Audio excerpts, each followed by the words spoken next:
Salut les amis, j'espère que vous allez très bien, j'espère que vous pétez la forme comme d'habitude. Alors donc tout simplement aujourd'hui nous sommes là pour nous aventurer donc dans l'univers donc des génies civils. Et déjà aujourd'hui plusieurs personnes vont avoir plus d'informations, vont s'enrichir énormément donc dans tout ce qui a rapport avec le génie civil. Alors donc tout simplement aujourd'hui nous avons notre confrère Junior qui va énormément nous aider à en savoir énormément plus sur son parcours personnel, sur toutes les motivations qui l'ont amené réellement à choisir ce noble métier. Et il va également donc tout simplement nous partager pas mal de choses sur donc ses expériences personnelles. Et pour finir tout simplement, il va essayer donc tout simplement de donner quelques conseils aux jeunes qui aspirent également donc tout simplement à se lancer dans ce noble métier donc de génie civil. Donc du coup, sans plus tarder, pour ceux qui ne me connaissent pas, moi c'est Edson le Geek, je suis web entrepreneur et je suis là tout simplement pour vous parler sur différentes thématiques, que ce soit l'entrepreneuriat, l'investissement, la finance, le développement personnel, etc. Et surtout aujourd'hui, nous allons plus parler donc de l'entrepreneuriat, que c'est donc tout simplement, on va parler donc du génie civil. Alors donc tout simplement, sans plus tarder, nous allons présenter Junior. Donc Junior, présente-toi. Oui. Eh bien, moi, c'est Junior Yansounou. J'espère que tout le monde va bien. Je suis technicien supérieur de génie civil. Je suis élève ingénieur en cours de formation pour devenir ingénieur de conception en génie civil. Oui. Je suis également web entrepreneur à Mesventure. Très bien.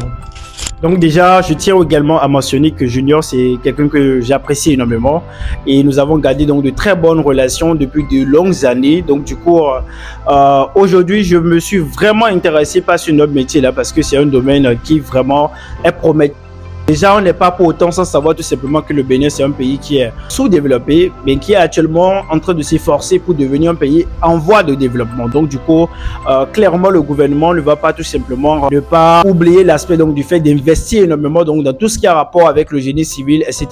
Donc, c'est vraiment un domaine qui est très respecté actuellement donc au pays. Donc, du coup, sans plus tarder, je vais demander donc tout simplement à Junior de nous dire exactement quelles sont les réelles motivations qui l'ont amené tout simplement à choisir ce métier donc de génie civil. Eh bien, moi, il y a plusieurs motivations, il y a plusieurs choses qui m'ont poussé à embrasser cette carrière-là. Oui. La première chose, en fait, c'est je suis toujours satisfait, en fait, c'est la satisfaction de ressentir que tu as, en fait, apporté quelque chose à l'être humain. En fait, vous savez, le génie civil, en fait, c'est dans cette discipline, dans ce métier-là, on est capable en fait de créer à partir de rien du tout. Oui. Imaginez maintenant en fait une parcelle, un truc qui est totalement vide. En fait, grâce à tous les compartiments du génie civil, avec le travail de tous les professionnels, en fait, tu peux voir sur un terrain délabré, par exemple, que quelques années après, tu vas avoir de beaux bâtiments, des trucs qui servent en fait à la société, des trucs qui permettent en fait au pays de se développer, des routes, tout ce qui est bâtiment à usage d'habitation, tout ce qui est bâtiment administratif, hôpitaux. En fait, c'est grâce au génie civil en fait que tu peux créer ce genre de choses. Et c'est quelque chose en fait que moi j'ai toujours apprécié. Et en fait, c'est vraiment en fait voir les professionnels en train de travailler, tout ça, c'est quelque chose que j'ai toujours aimé depuis ma petite enfance. Et il faut aussi dire, il faut pas oublier le côté financier, qui aussi est assez motivant. C'est des choses à ne pas négliger. Voilà, donc c'est vraiment ça qui m'a plu. Très très bien, franchement, et c'est clair, l'aspect financier c'est un truc qui est très important à prendre en considération, c'est très clair. Bon déjà, ici maintenant, déjà on n'est pas pour autant sans savoir que tu as déjà pas mal d'expérience sur le marché de l'emploi, c'est-à-dire sur le terrain. Donc du coup, je vais déjà donc te demander quelles sont donc tout simplement les premières leçons que tu as tirées donc dès que tu as commencé automatiquement ton boulot en tant que technicien donc en génie civil. Quelles sont tes leçons que tu as eu à tirer à tes débuts? Bon, les expériences professionnelles que j'ai eues ont été diverses. À la fin de ma formation, j'ai d'abord été en bureau d'études. Oui. En bureau d'études. Et puis, après quelques temps en bureau d'études, je suis allé maintenant sur chantier. Je suis actuellement en train de suivre l'exécution de plusieurs chantiers. Oui. Donc, les leçons que j'ai pu tirer de toutes ces expériences, c'est qu'il faut vraiment beaucoup d'abnégation. Il faut vraiment se donner au travail parce que c'est un métier bien que complexe. Il faut vraiment se donner. Il faut beaucoup d'abnégation au jour le jour pour pouvoir faire les trucs de manière assez correcte parce que vous savez, les chantiers, tout ce qu'on fait, et il en va de la sécurité en fait de ceux qui doivent rester dans le bâtiment parce qu'il ne faut pas faire des choses pour que les personnes qui soient dans le bâtiment ne soient pas à l'aise. Imaginez un professionnel qui travaille qu'il y a des fissures dans le bâtiment, ce n'est pas des choses qui sont bien. Donc, il faut vraiment se donner pour pouvoir faire les choses de manière assez bien. C'est très bien. Bon, là, déjà, c'est très concis. Hein. Il nous a énormément éclairé par rapport à cela. Donc, sans plus tarder, j'aimerais également te demander quelles sont donc les réelles difficultés que tu as eu à rencontrer lorsque tu es allé sur le terrain réellement, tu as commencé à travailler en tant que technicien en génie civil, etc. Quelles sont ces difficultés courantes que tu rencontres fréquemment et qui reviennent souvent et qui peut faire regretter même quelqu'un même de se lancer donc, dans ce domaine-là? Bon, les difficultés qui sont souvent courantes et inhérentes à tous les techniciens, c'est souvent les ressources humaines qu'il faut gérer. Okay. Parce que sur le chantier, le technicien, le chef chantier ou bien le conducteur des travaux, il a plusieurs équipes sous la main qui doit gérer pour la bonne exécution des travaux. Donc, il faut coordonner tout le travail, il faut faire un planning de toute la semaine, il faut que les travaux se suivent de manière assez coordonnée pour qu'il n'y ait pas quelque chose qui vienne bloquer en fait la bonne exécution du travail. Donc il faut savoir gérer les équipes, il faut savoir manager les ouvriers pour avoir le rendement que tu veux. Ah là vraiment, c'est sûrement ça montre vraiment qu'il a assez de difficultés qu'on rencontre sur le terrain, hein, parce que personnellement moi je m'y connais pas réellement. Donc du coup comme c'est maintenant que tu viens de m'informer, tu vois un peu ce que je veux dire. Donc c'est vraiment bien. Bon déjà là je vais parler donc par rapport à l'aspect financier. Est-ce que déjà lorsque on est à ses débuts tout simplement en tant que technicien en génie civil, est-ce qu'on peut dire clairement que la personne peut déjà vivre, se prendre en charge? Est-ce qu'il peut déjà se prendre en charge? Et si au Bénin quand même, est-ce que un technicien en génie civil peut s'en sortir déjà aisément? Et est-ce que en tant qu'ingénieur en génie civil, c'est-à-dire plus tard lorsque tu vas venir à des niveaux encore plus élevés, est-ce que c'est un métier qui promet énormément, qui paye réellement? Donc, j'aimerais également savoir par rapport à ça. Tu sais, l'aisance financière, pour chaque personne, ça varie.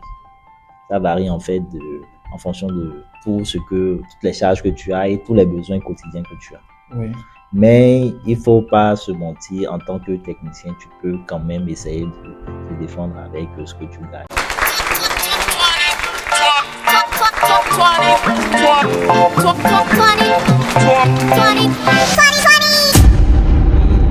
Logiquement, si tu es en devenant avec les expériences, tout ce qui est pécunier, l'aspect financier, ça va aller avec les années d'expérience, ça va aussi augmenter en fonction de ton diplôme, du rôle que tu occupes, des missions qui te sont confiées. Donc, tout va avec le travail, il faut vraiment se donner.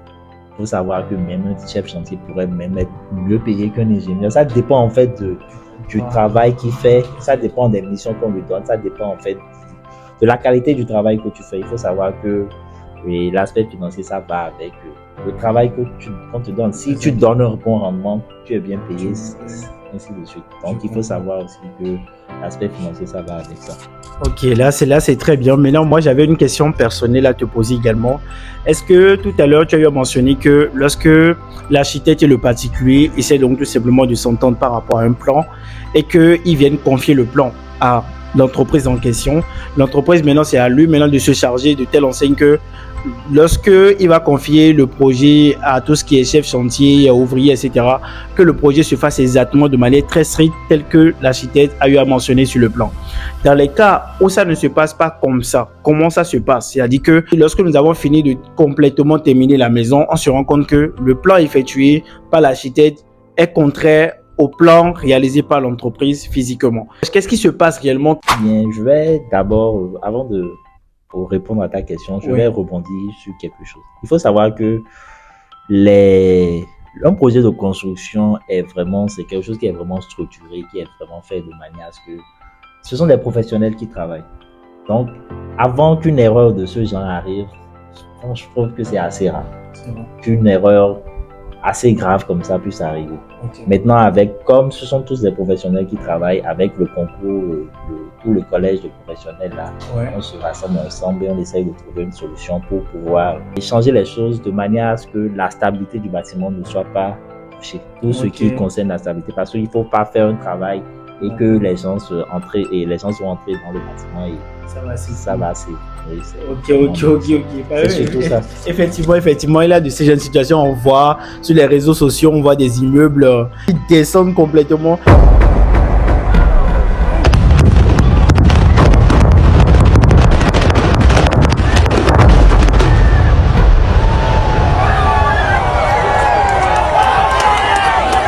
C'est que la base est ratée complètement. Ok. Ah là, c'est vraiment trop dingue. Franchement, la pratique, c'est carrément autre chose, les gars. Franchement, donc déjà là, nous allons plus directement aller sur l'aspect. Déjà, quand j'ai parlé de financier tout à l'heure, on n'était pas allé sur les chiffres. Donc, j'aimerais vraiment que, bon, pas forcément que tu nous dises ce que tu génères directement comme ça, mais tu peux donner une tranche, c'est-à-dire un minimum et une tranche maximale. Et vraiment, pour quelqu'un qui est juste un technicien en génie civil qui est diplômé, peut déjà se retrouver environ à combien quand même ici au Bénin par rapport au contrat que les entreprises vous proposent et tout. Eh bien, c'est assez particulier en ce qui concerne les chiffres. Si je dois donner une tranche, en tant que technicien génie civil, tu peux banalement te retrouver enfin et juste après ta formation, en début de carrière, tu peux déjà être dans une tranche de aller de 150 à 200 000 en début de formation.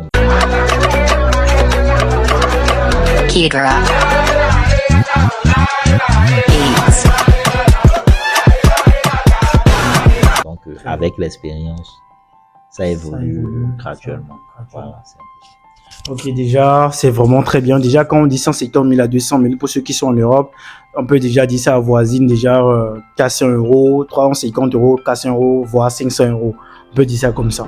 Donc, c'est vraiment déjà très, très bien, les gars. Bon, déjà, dernièrement, j'ai une dernière question. Pour ceux qui tout simplement sont déjà sur le point donc de vouloir terminer les études en génie civil, et quels conseils tu pourrais donner tout simplement à des jeunes qui nous regardent et qui ont envie également donc de se lancer donc dans ce noble métier un peu comme toi? En fait, comme conseil, la première chose qu'il faut garder en tête, c'est que tu es en train de travailler, que tu es en train d'étudier pour faire un métier qui est pratique. Et tout ce qu'on te donne dans ta formation, c'est des trucs qui vont forcément te servir. Donc, il faut pas penser que même les mathématiques que tu fais en classe, que ça va te servir, c'est des trucs qui te servent au quotidien, en fait. Donc, il faut vraiment être à fond dans les études et il faut beaucoup se documenter parce que nous sommes à l'ère des nouvelles technologies. Il y a énormément de choses à chercher sur Internet. Il y a beaucoup de valeurs à aller chercher sur YouTube, sur le net, un peu partout. Donc, il faut vraiment se former, avoir un background assez beau pour pouvoir venir sur le chantier et maintenant faire face aux défis que tu vas affronter au cours de ta carrière. En fait, il y a plein de trucs, plein de défis, mais avec beaucoup de courage et d'abnégation, on s'en sort. Bon, déjà, je pense que les gars, vraiment, nous avons énormément appris donc de tout ce qui a rapport avec un technicien en génie civil. Et franchement, cette vidéo, vraiment les gars, franchement, mettez ça en favori, enregistrez-le quelque part. Il a assez de valeurs qui sont partagées donc dans cette vidéo. Donc déjà, j'aimerais également demander humblement aussi à Junior que est-ce que si c'est qu'il a des internautes qui veulent également construire par exemple et qui veulent réaliser donc des projets, est-ce qu'on peut déjà te contacter pour pouvoir avoir une certaine solution, pour pouvoir gérer ces genres de situations? Est-ce qu'on peut réellement te voir par rapport à ça déjà? Eh bien, je vais dire que je suis disponible pour tout ce qui est accompagnement dans le suivi, l'exécution de projets, des maisons à habitation, à usage d'habitation, tout ce qui est suivi de chantier, tout ce qui est réalisation, exécution de Très bien. Donc les gars, je vais laisser donc le contact donc de Junior, comme vous êtes en train donc de le voir, ses réseaux sociaux également, c'est donc mentionné là. Contactez-le, vous allez vraiment pas le regretter. Il m'a montré pas mal de projets qu'il a déjà réalisés personnellement. Et franchement, les gars, c'est vraiment digne d'un Oscar, sincèrement. Si c'est que je l'ai amené jusqu'ici, donc dans cette vidéo YouTube, sachez que il est vraiment bon dans son domaine. Et peu importe, que ce soit, vous êtes dans les pays donc de la sous-région, en Côte d'Ivoire, que ce soit au Burkina, au Sénégal, tant que c'est un projet et tant que nous avons un technicien en génie civil, il n'a pas à faire qu'il est forcément disponible au Bénin. Non, non, non, non. Dès que vous êtes prêt pour pouvoir réaliser des projets, contactez-le. Il va vraiment vous aider par rapport à ça. Donc vraiment, je tiens à te remercier pour ta présence. Sincèrement, merci. Et tu as un mot de fin pour la fin? Eh bien, je vous dis tous, abonnez-vous à Ah ouais, n'oubliez pas donc tout simplement de vous abonner les gars et rendez-vous tout simplement à une prochaine vidéo. Ciao.